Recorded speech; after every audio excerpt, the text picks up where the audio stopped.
Right, Frank, thank you for joining me, mate. It's been a while since I've done one of these. Listen, I'm ridiculously obsessed with London, particularly the East End. So you run a company called The Dark Side of the Camden London Tours. I know my friend Alex Reid, he often goes drinking there. I know Amy Winehouse, God rest her, she had quite a few things with Camden. I did Pete Doherty. So what's your London tour all about, Frank? Tell us about it. What it is, Jamie. Well, first of all, appreciate you inviting me onto your podcast. I do appreciate that. My actual company is called Turnkey Tours, and in the future I will expand on the tours. But the one I'm currently doing is the Dark Side of Camden walking tour. I've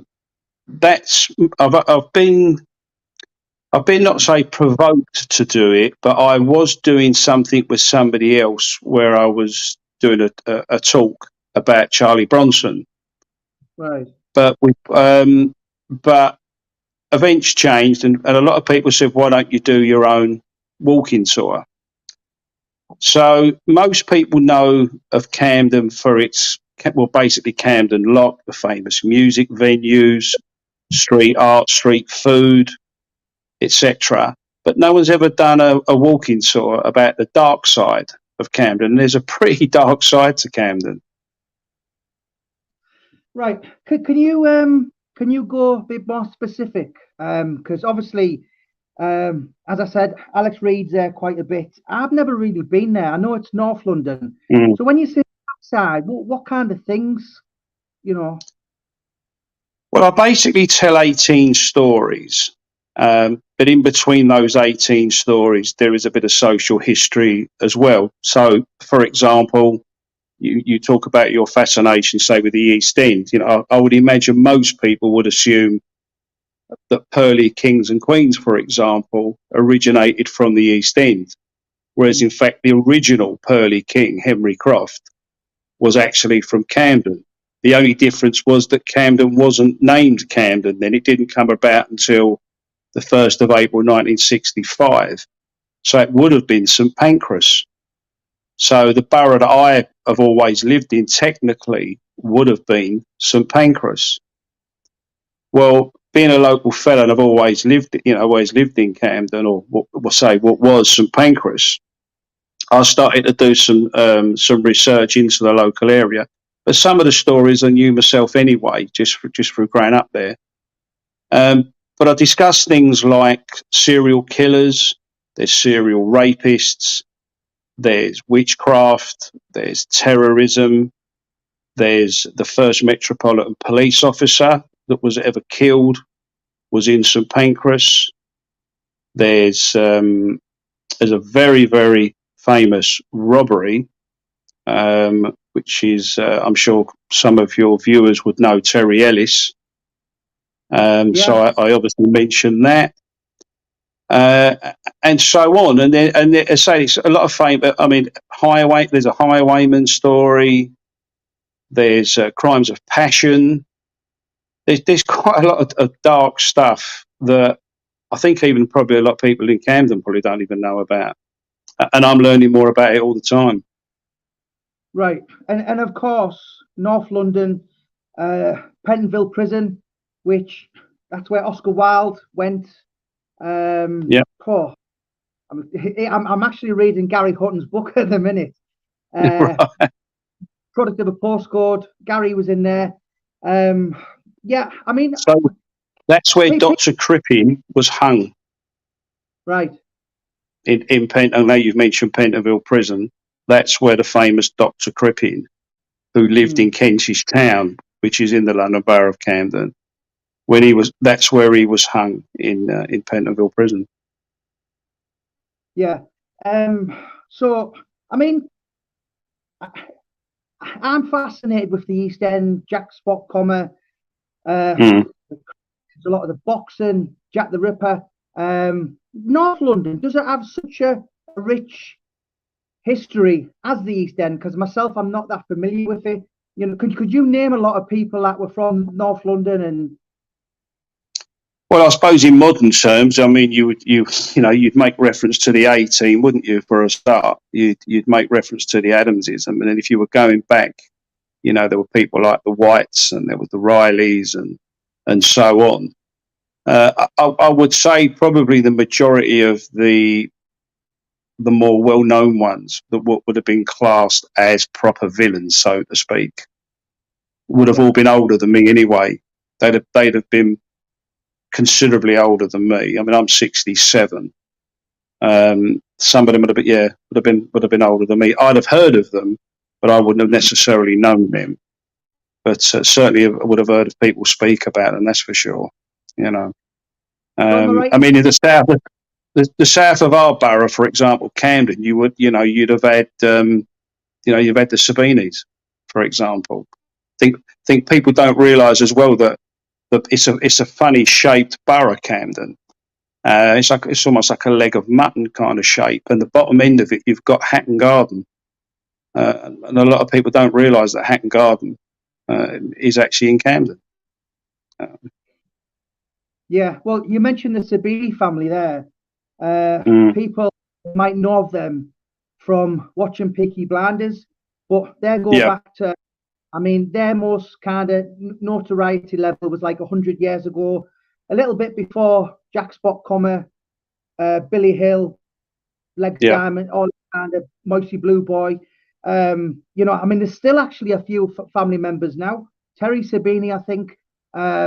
I mean, obviously, is that kind of North London folklore, like the East End with the craze and all the things, because as I said, I'm not that familiar with North London. Obviously, it's Tottenham, Arsenal. I mean, what are the big things? Everyone knows the story. The East End, Bow Bells, Cockney rhyming slang. So what's North London's kind of Beth, if you like? Well, I would say, as I say, I would say in regards to things like I say, Pearly King and Queens, that originated in North London. There were crime families in Camden, and you've just mentioned, we just mentioned the Sabinis, or you mentioned Peaky Blinders. So, for example, part of the tour I mentioned that when you watch Peaky Blinders, that it mentions Alfie Solomons. Well, he's not called Alfie Solomons; he's called Alfred Solomon. It says that he was an Orthodox. He's dressed as an Orthodox Jew. He wasn't an Orthodox Jew. He was a secular Jew. He was a very smart man, and he used to be He used to be part of the Camden Town Gang, as they were called. So, and the pub they used to drink in, the Brighton, is still there, albeit it's now in Camden High Street. Albeit it's now called the Blues Kitchen.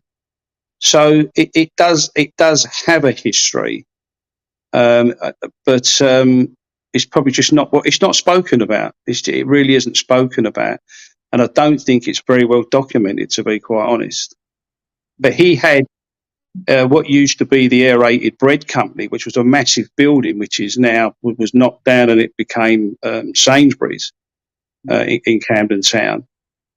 He actually had an illegal distillery in the basement that actually backed onto the canal, the Regent's Canal. So there are elements of truth in the programme, but they were quite prominent in their day. There's no doubt about that. So, Frank, I mean, I'm very familiar with Gary Hutton, and kind of he's taught me a lot about the East End history.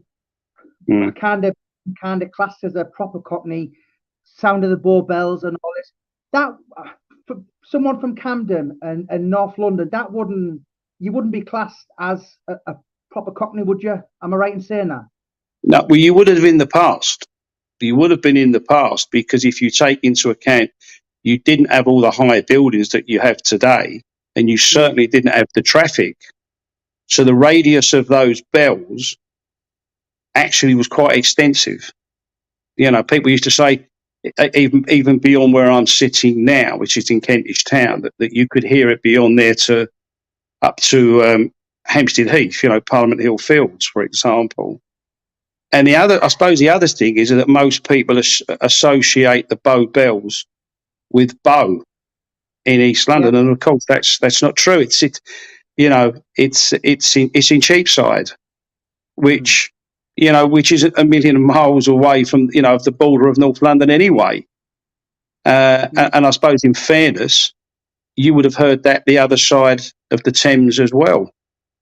But people in South East London don't seem to get classed the same as people in East London for being Cockney. So it's a bit of a mishmash. Depends who you listen to, I think, to be quite honest.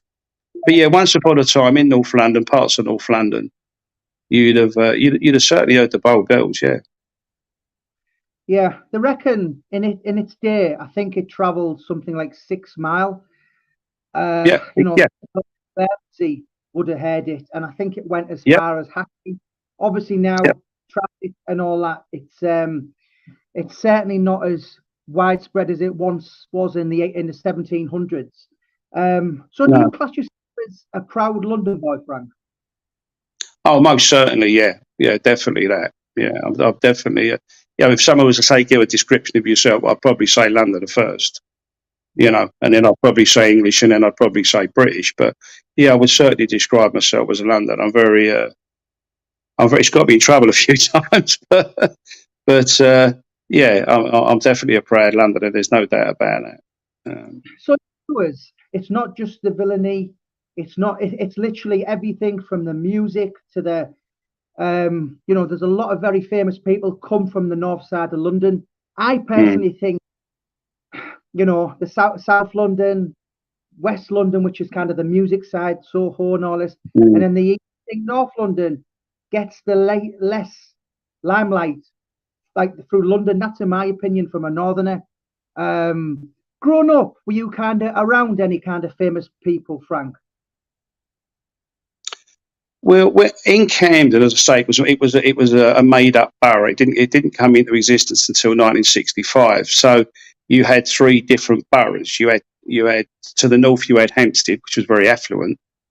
To the south you had Holborn, which is where Hatton Garden is, and squeezed in the middle was St Pancras. Well, St Pancras was a very, very poor area, very, very rough working class area. And that was brought about because of the railways, Euston, King's Cross and St Pancras. And that brought workers from all over the country and Ireland. So if you take into account large families all moved into this particular area, there was a lot of violence. There was a lot of violence. There was a lot of Irish, Scots, Geordies, Scousers, suddenly were all mixed in with Cockneys. So there was always going to be trouble. There was always going to be people who were at the top of the tree, and that isn't well known. That's not known, and that is something that I do touch on. It is something that I do obviously mention. But you're saying about like the music venues, for example. I was contacted by a researcher a couple of months ago, and I'm pleased to say that a well-known producer, director. He comes from Hackney originally, but he now lives in Los Angeles, and he's been commissioned by Disney to do a documentary about the music in Camden. The researcher told me he basically felt it was long overdue, that the amount of famous music venues and the amount of famous music-related people had never been seriously documented. So that's apparently something that's going to come to fruition next year, and hopefully I might even be part of that.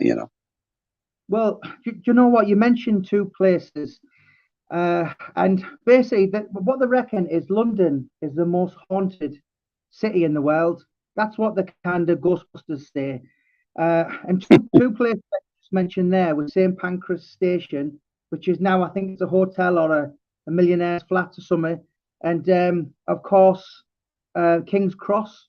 On your walks, is there any kind of ghost history elements in there? Not really, if I'm honest, because I have to be quite careful now, Jamie, because I'm discovering more stuff. And what's supposed to be approximately a 2-hour tour is actually taking a lot longer. And of course, you have to take into account you can only walk as fast as the slowest person. And if you have got someone that's slow, it can sort of go on up to 2.5 hours. So I have to be careful how much. I originally started with 10 stories. That grew to 15. It's now gone to 18. Mm. And that's not including the social bits of history that I had in between as well. And plus, I'm finding out things all the time. And funny enough, last Friday, I spent a couple of hours in the Somers Town Museum, which is literally 5 minutes from St Pancras Station. I didn't even know it existed. So I'm learning all the time. And I used to go to school just up the road from it. So I'm going to get more information from there to share as well. So, Yeah. I mean, when I think of Camden, I think of Amy Winehouse, God rest her. Yeah. Can you explain to the viewers what her association was with Camden? Well, she used to sing at quite a lot of the venues there for a start. And I used to think she went to a local school, and that was wrong. Most people thought she'd gone to Haverstock School because quite a lot of famous people had been there. But she didn't actually go to that school. She'd gone somewhere else. But she did spend a hell of a lot of time in Camden. One pub in particular, the Hawley Arms. She's very much associated with that in Hawley Road, literally just around the corner from Camden Lock. And yeah, she had friends like Pete Doherty. You're right, But around the corner from there is a pub that was called the Devonshire Arms. And in the Devonshire Arms, you had people like the Pogues, you had the Men They Couldn't Hang, you had Kirsty McCall, you had Elvis Costello. They used to meet in there quite regularly, particularly on a Sunday, and then they'd have a little session amongst themselves, And people would come, particularly Irish people, would come from all over London to sit, and they'd bring their instruments and so on, So yeah, Amy Winehouse is very much associated with Camden, but there are a lot of other people as well. I mean, clearly Madness playing in the Dublin Castle in Parkway. We have the music. What's Coco's now used to be the Camden Palace. Prior to that, it was the Music Machine. We've got the Roundhouse, where lots of famous, rock bands in particular have played at the Roundhouse, and I've had the pleasure of seeing some of them back in the 70s, etc. So yeah, there is definitely a rich history there.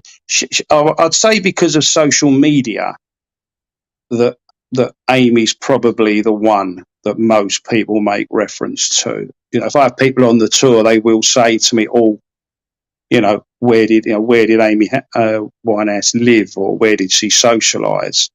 So I always point out the Hawley Arms for people. Yeah. So Jim King has just said, Bon Scott from AC/DC ordered his very last drink at the Camden Palace. That's quite possible. That's a nice bit of information. I shall take that on board.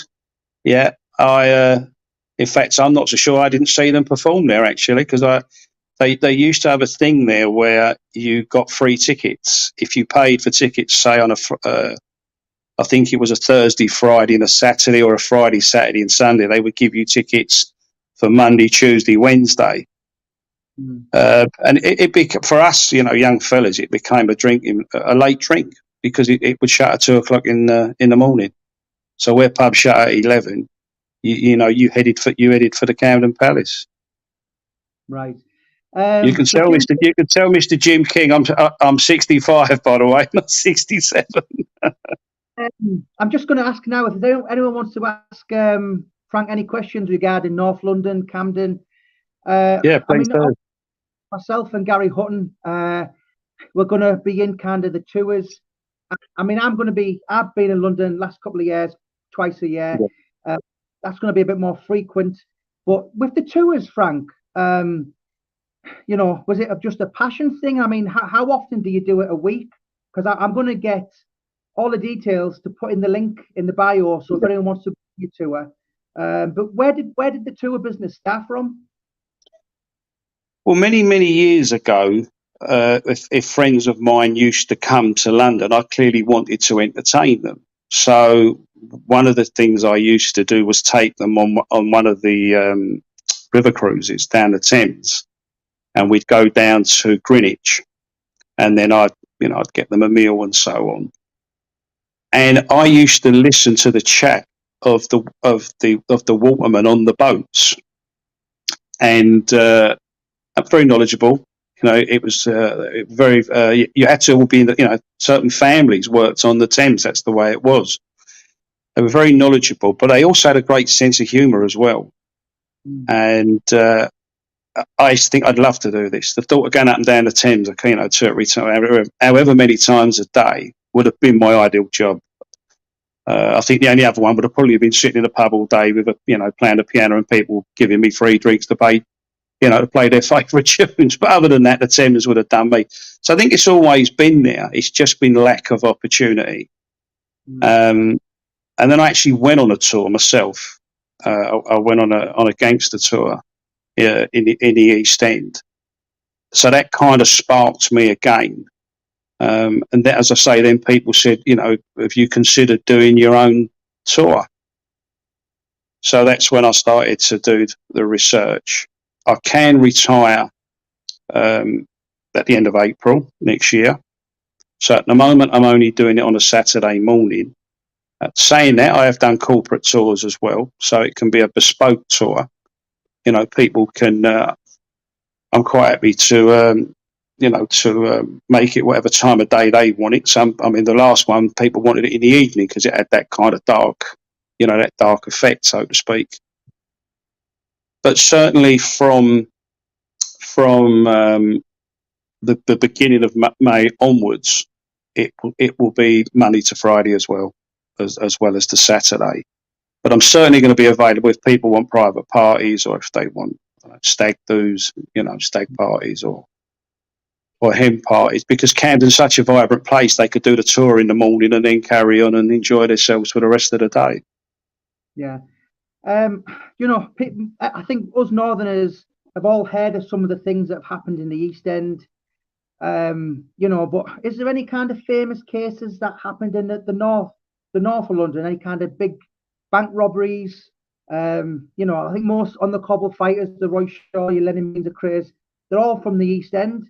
In North London, obviously it's the Adams family, which is very, people know, even if you don't know too much about, you've read the headlines. Is there any kind of famous serial killer? There was is it the Camden rapist? Ripper. Camden Ripper. Well, we've had the Camden Ripper. We've had Dennis Nielsen, who worked in Kentish Town Road. Dennis Nielsen was called the kindly killer. He killed gays. He'd pick up gay men and blokes that were down and out, take them back to his house. But he was good to them. He would feed them. He'd look after them.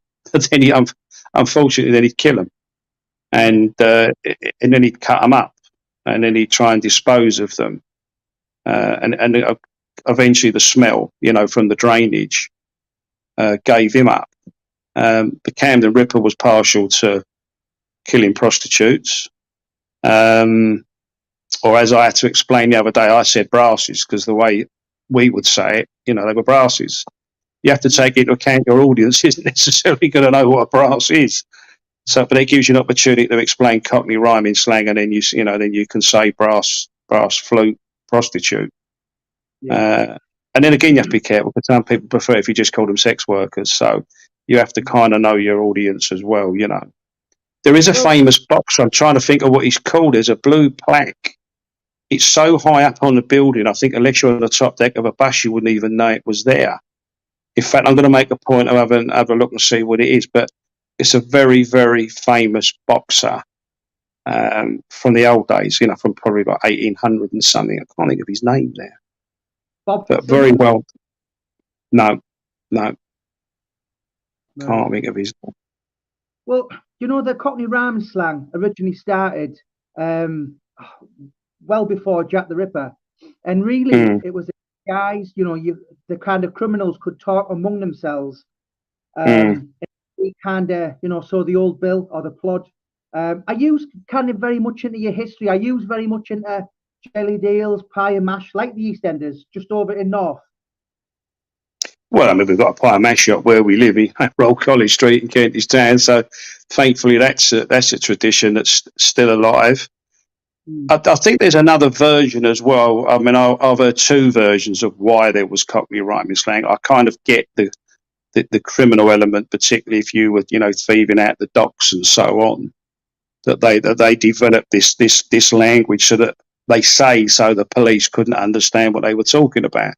Well, God, how thick must the police have been if they didn't eventually catch on to what was being said? But I've also heard stories where when large immigration from Ireland started to work in the docks, that the Cockneys didn't want them to have their share of stolen goods, so to speak. So it was as much that they couldn't understand what they were talking about, which would make sense. So that's the two versions that I've heard. So it could be both, quite honestly. Well, Frederick Ablan, he was actually put in the East End on the Jack the Ripper case because he could understand the language. Yeah. So it did catch on. So Jim King is just saying Tom Sayers. Does that ring any bells? I've obviously heard of Tom Sayers, but Right. I can't what I like when me think. It's certainly a blue plaque, and it's certainly someone that would be very, very well known. Very, very well known. And certainly in that league, certainly in the league of that gentleman, that's for sure.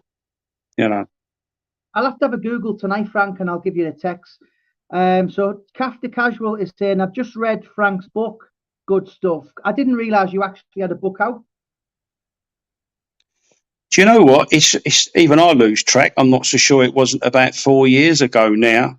Yeah, it was about growing up in Camden. It was about it was basically the small print on it was from one extreme to another, and yeah, it was me growing up.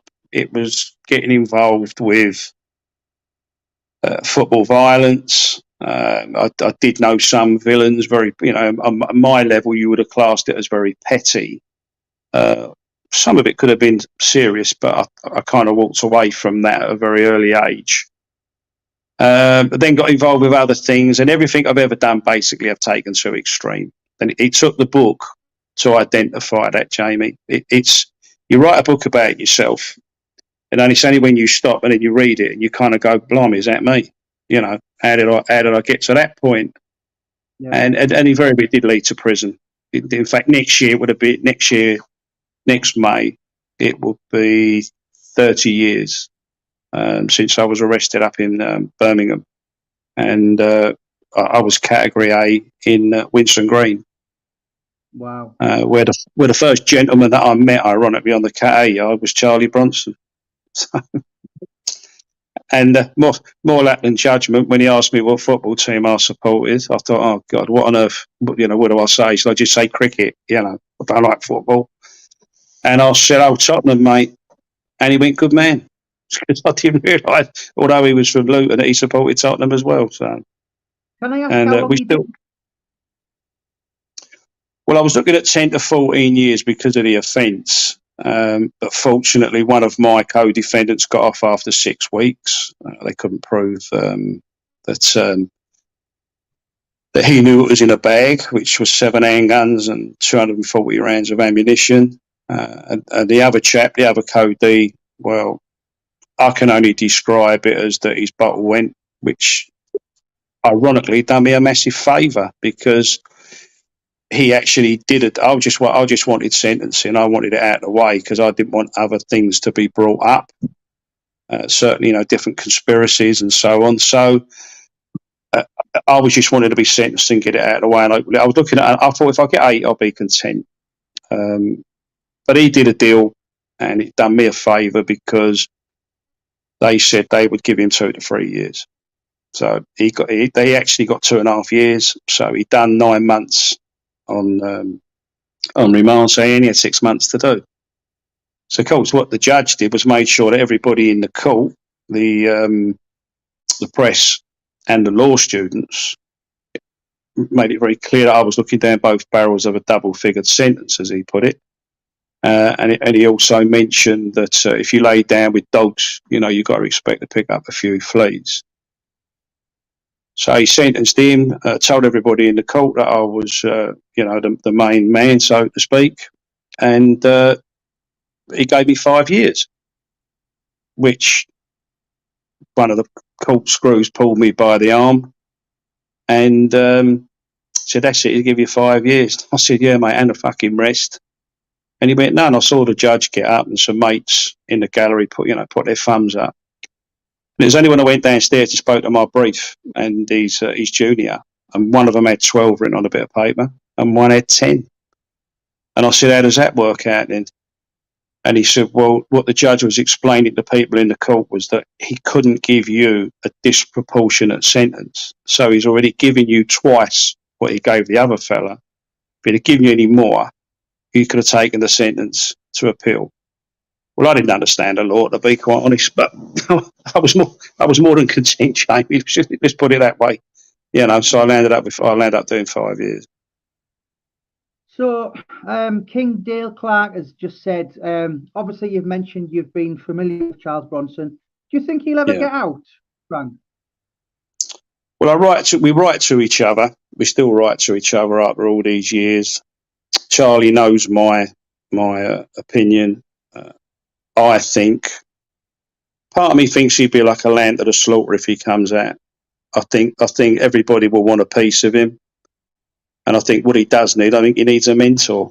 I think he needs someone who can guide him, certainly towards what he's very capable of doing, how quick he is. His artwork, his poetry, he's a very creative person. And if that can be channeled, I think that would be good for him. And I think it would be good for society as well. But he's challenged the system, hasn't he? And even now, he's just won a case that his parole hearing will be heard publicly. That's the first time that's ever happened. So, how can I put it? He might have won. He might have won the battle, but whether the authorities let him win the war is another subject altogether. And this has been going on for 2 or 3 years now. Every time, during the year, he's going to get his parole hearing, and then it goes up to Christmas, and then it's going to be the early part of the following year, and it's really dragged on. I thought if he was going to get it would have been the end of this year, but again, it's been dragged into 2023. You've got a question there, Frank. It's on the screen. Do you want to answer that one? Well, I bow to this person's knowledge. I think they're right, actually. I think it is Tom Sayers. Right. Yeah, I think they're right. And I would never argue with a black cab driver because they're very knowledgeable. But yeah, and he's got the address right. Yeah, that is it. Definitely it. Yeah. Yeah. He's George Michael from Camden. He certainly lived in Hampstead for a while. It's not Camden.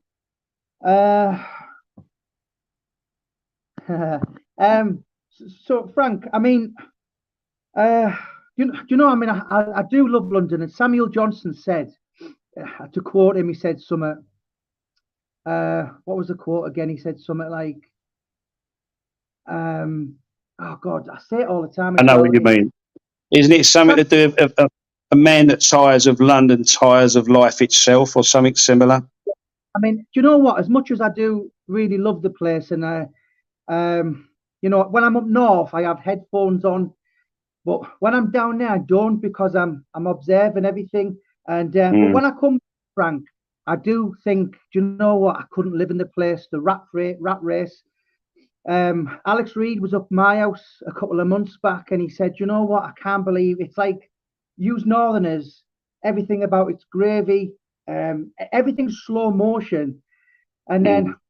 Go down London and you get out King's Cross, and then you come out and it's all 90 miles an hour. Do you find when you go up north, life's slowed down so much? Yeah, I'd subscribe to that. Yeah, I think that's I think I've always found there's been more of a sense of community. Let's put it that way.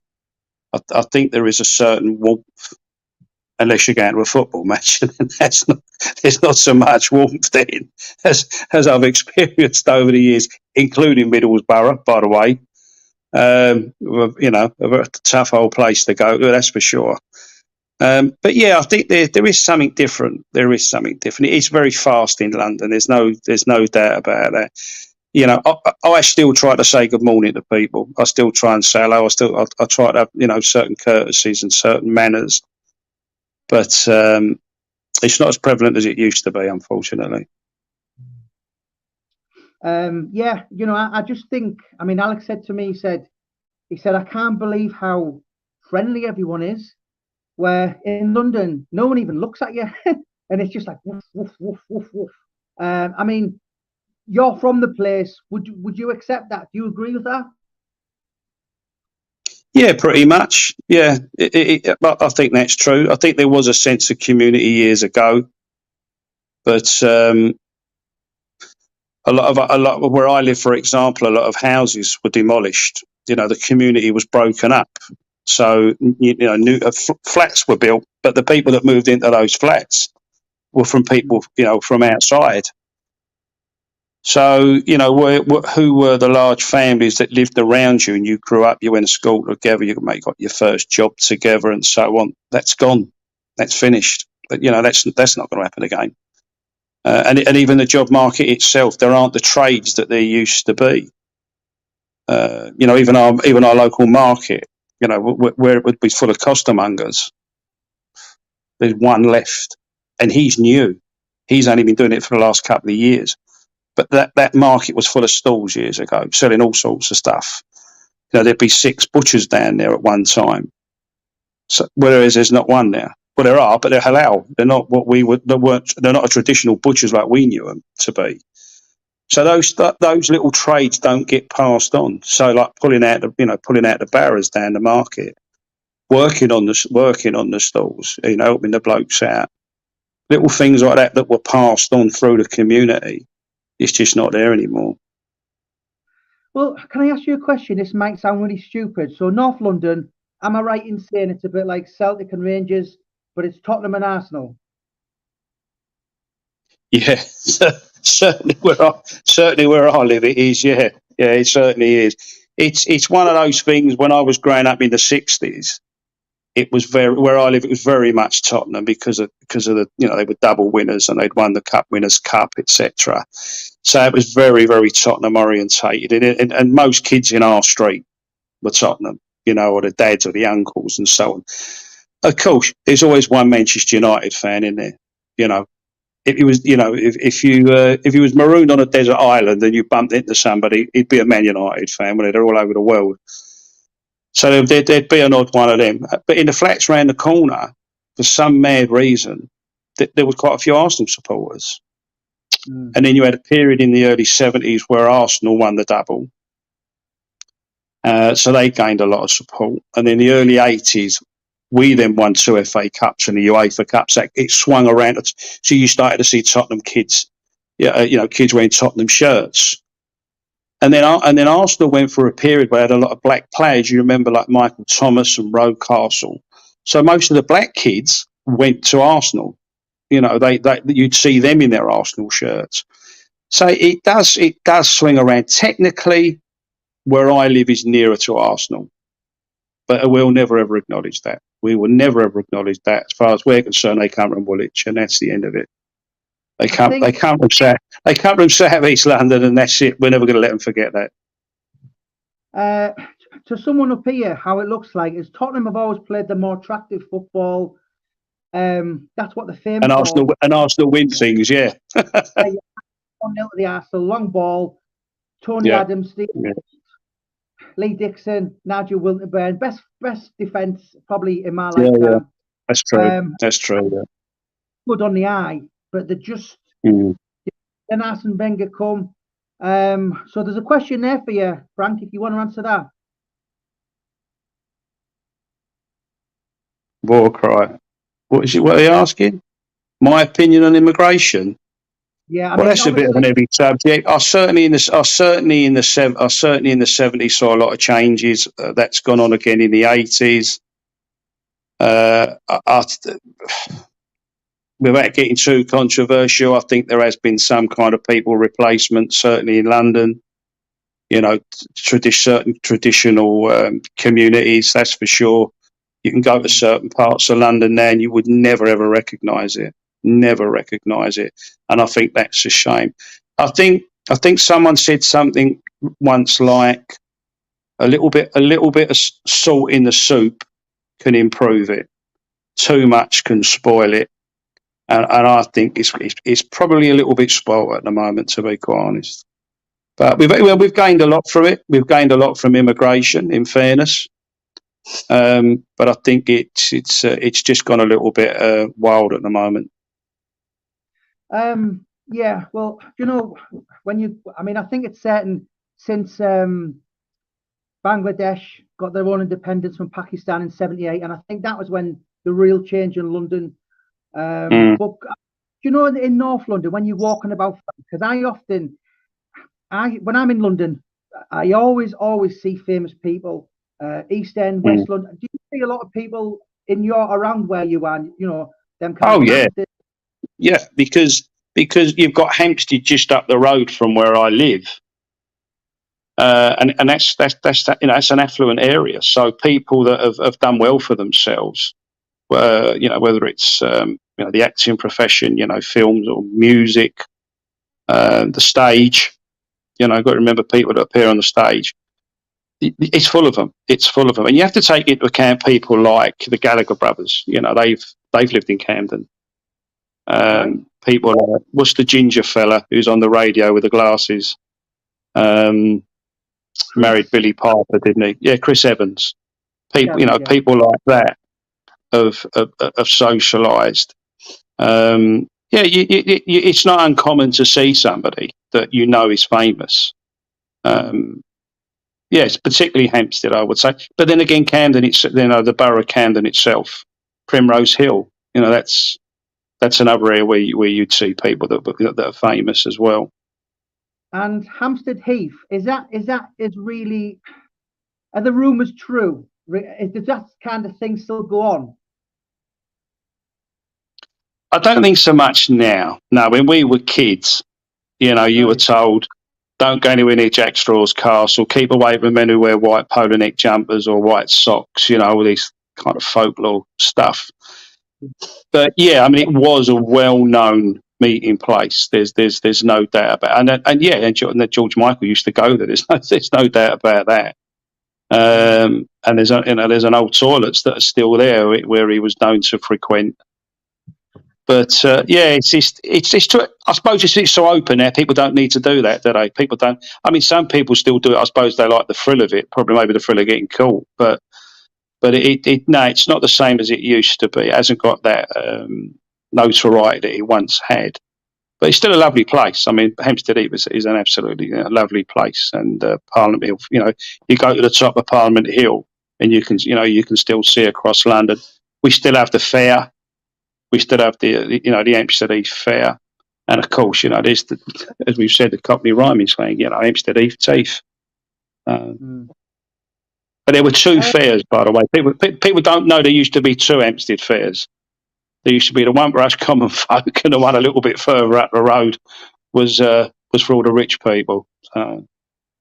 So when I'm next down, I'm going to have to get Gary to take me over there. But can I just obviously go back to your tour, Frank?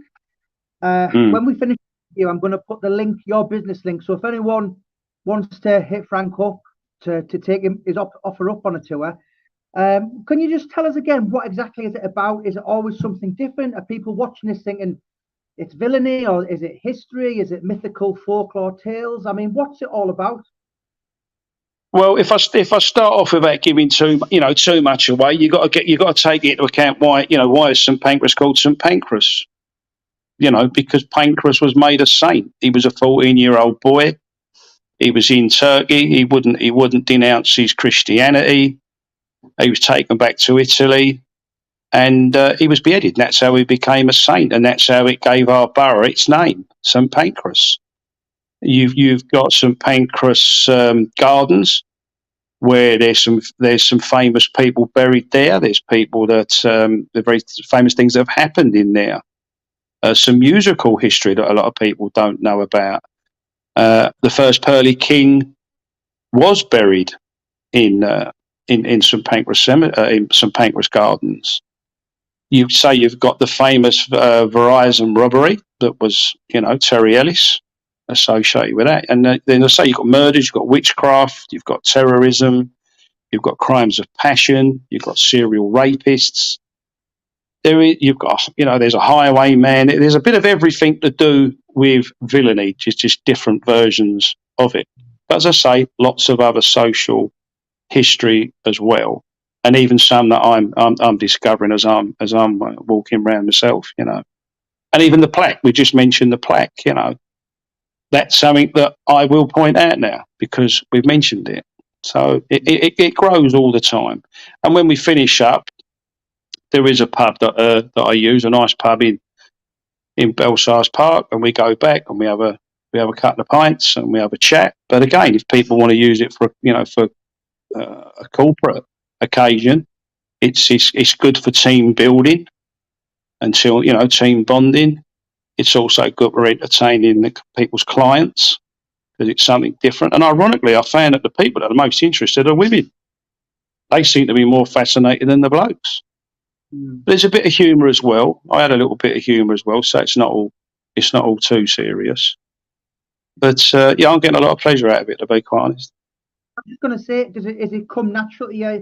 You're walking around your manor, and I mean, I've spent a bit of time with Gary Hutton, and it just flows off him, and it's as natural as breathing with Gary. I think, is that with your? Yeah, I'd share that view. I'd share Gary's view. Yeah, it's I didn't realise how passionate I was going to feel about it, to be quite honest. And it's been nice because some of the people that have taken the time to put reviews on TripAdvisor have actually mentioned that. They've mentioned the authenticity. They've said that you can see that I feel it, and I'm proud of, to come from the borough. So that's nice. It's nice that people have acknowledged that. I'm pleased about that. That's a great incentive. That. So yeah, I'm very proud of it. As I say, the little museum I went to the other day, there's a lot more I learnt there. They very kindly let me put one of my posters up in there as well. They've asked to interview me to do a little talk about the old days around there, because I went to school there. And they've even asked at some stage would I consider doing a little tour for them, taking some of the people local people around. But I said, give me time, let me sort my own business out first, and if I can contribute something, then I certainly will. They say if you're good at something, never do it for free. So the North London, Camden is kind of. Do you think your tours would ever expand to South London, East London, West London, or are you like a home bird? Well, I did discuss it with somebody. You could certainly do similar research in other boroughs, and you could franchise it to a certain degree. Whether the people you franchise it to is going to have the same passion as yourself is, as someone has said to me, you sound authentic when you do it. So training somebody else to do it might not work because it wouldn't have that authenticity like Gary certainly got. You walk around with Gary, or you listen to Gary, that's where he comes from. That's what he's passionate about. And I like to convey the same passion, where I live. But yeah, it could be expanded upon, that's for sure. But currently, certainly the coming year, I'm certainly going to concentrate on Camden. I had a book out yesterday, and if I'd have made the advert saying Whitechapel, place where the wretched, and so I knew it was rubbish. So what I've done is I got Gary Hutton to go, all right, geezer, all right. And I let the wife listen to it the other day, and she looked at me and she went, fucking hell, he's bloody good. And Gary's just like, he's just walked off a set from Oliver Twist. Yeah. He actually, like, he makes Alf Garnett look like a Mockney. When I can hear your voice, it's, I totally get it. Do you know what I mean? So I don't think it would be the same unless you had someone as London as yourself or Gary. No, I don't think it would work. Ironically, it's quite funny because I've been going to a lot of networking events, and a chap said to me, "Oh, it's very." I gave him my business card, and he said, "Oh, it's very refreshing." He said to have somebody that's not been in the country for 3 months and is reading it out of a book. He said like some Italian or somebody, and I said to him, "You might want to turn that card over, mate." And of course, he saw my surname was Portinari. And he immediately apologised, and I said, "Listen, mate," I said, "let me just tell you something now." I said, "I've been to Rome, been to Florence." I said, "I've been to Venice." I said, "I like a drop of Peroni. I don't mind a bit of pasta." I said, "That's about as far as the Italian bit goes, mate." So we was all right after that. It was okay. If anyone's watching this, Frank, and the fancy taking you on your tours, I'm going to share this on a lot of London pages later. I'm going to put all Frank's links, how to your business page, get in touch. But what should they expect? And you're quite an easygoing bloke. You'll get in touch back with him.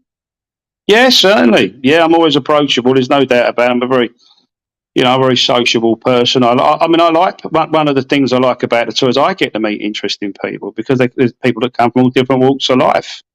I had a lady a few weeks ago, and she asked me if she could bring her dog. And I said, "How big is the dog? It's not too big, is it?" She said, No. She said, "Oh, of course." She said, I'll buy 2 tickets." And I said, "No, you won't, love. You'll buy 3. He's got 4 legs." And she thought I was serious. So, it's nice engaging with people, and you put them at ease, and they're going to be made welcome. But I say it is dark. A lot of it is dark, yeah, but there's a bit of humour as well. There is a bit of humour in it as well. So yeah, I enjoy it. And my aim is to make sure they do. Yeah, and the clues in the name as well. Frank Portaleone's Dark Camden Tour. Well, it's actually called the Dark Side of Camden. It's called the Dark Side of Camden Walking Tour. I did have to adjust it slightly on TripAdvisor to include in brackets. When you say Camden, I had to put in brackets London because there's a Camden in America.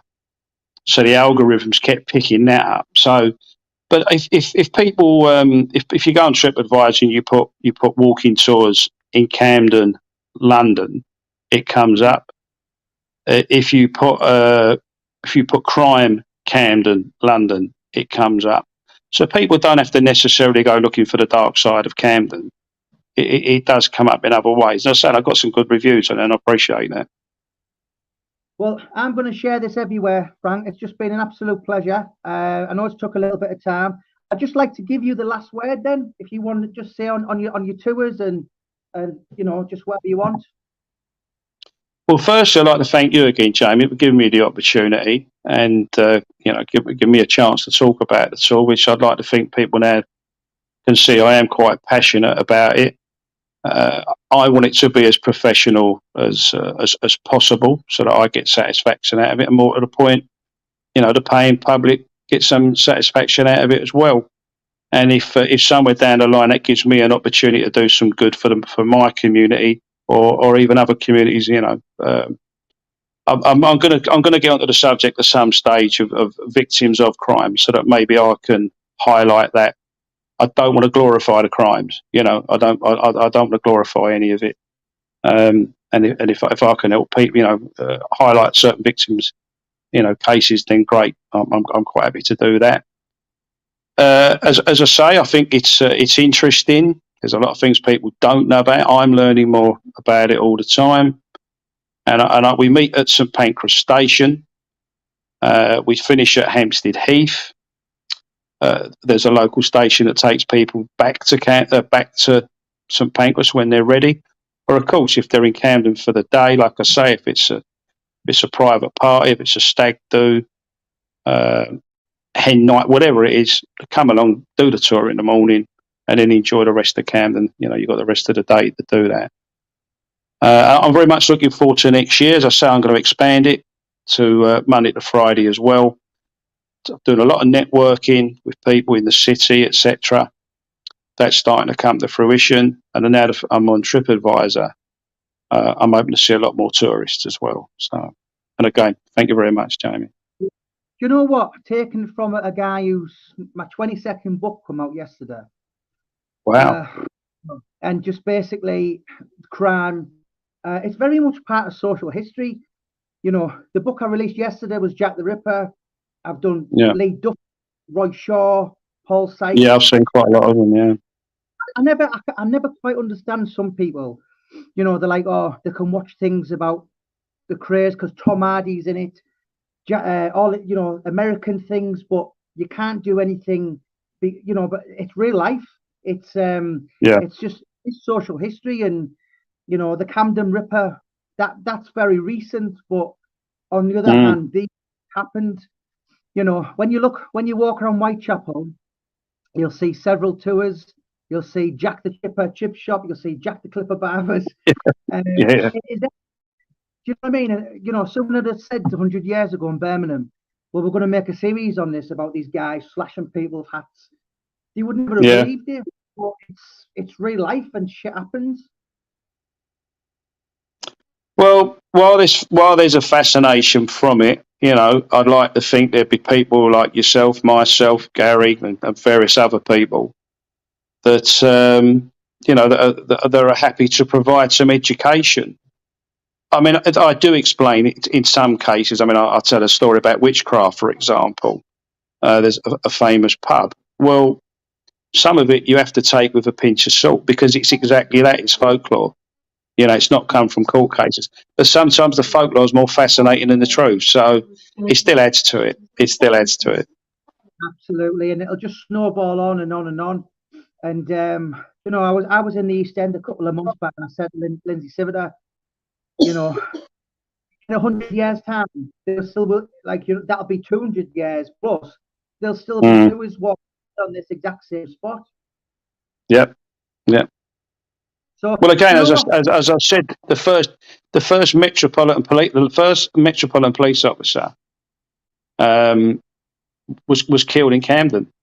Although it wasn't Camden, then it was, as I say, it was St Pancras. He was killed in Charlton Street. So there's lots more.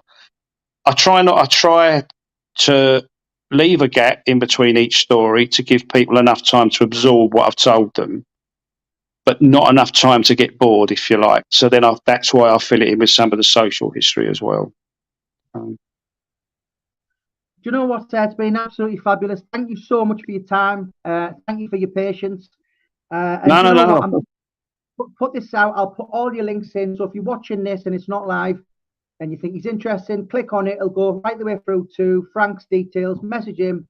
He's very approachable. And do you know what, mate? We'll keep in touch. Thank you so much. I'm going to drag that Gary out and around Camden. I'm going to drive him nuts. Well, I'll be down in March, so I'll be along with him. Oh, right. I'll drive both of you nuts then. Thanks for your Lovely. time, Nice to see you. Lovely. Thanks very much. Appreciate it. Cheers, pal. All the best. Ta-ra, mate.